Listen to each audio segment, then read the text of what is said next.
2,5 millóns de euros. Esa é a cantidade que a Deputación de Pontevedra inverterá na reactivación cultural. O obxectivo deste plan é achegar a todos os recunchos da nosa provincia diferentes actividades para recuperar os eventos en vivo.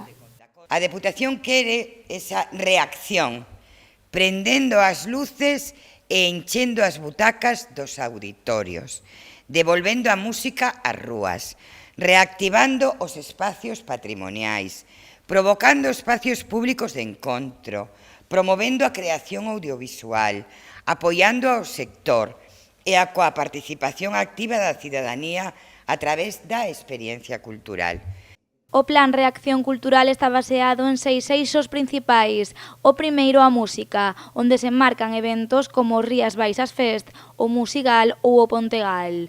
O segundo piar deste programa é o patrimonio e as rutas xacobeas. A principal proposta dentro desta liña é o proxecto Música no Ar. A música de cámara sae dos auditorios para chegarse a todos os públicos e democratizar a música clásica. Toda a cidadanía ten que ter dereito a poder vivir en primeira persoa a música clásica. A institución provincial poñerá tamén o foco nas artes escénicas, tratando de reabrir os telóns co programa Prendendo Butacas. Por outra banda, a Deputación tratará tamén de reactivar o audiovisual e o cinema, apoiando eventos como Curtas Armadiña, o Novos Cinemas ou o Curtas Film Fest. E imos a poñer en marcha un proxecto novo, Pontevedra Plató de Cinema.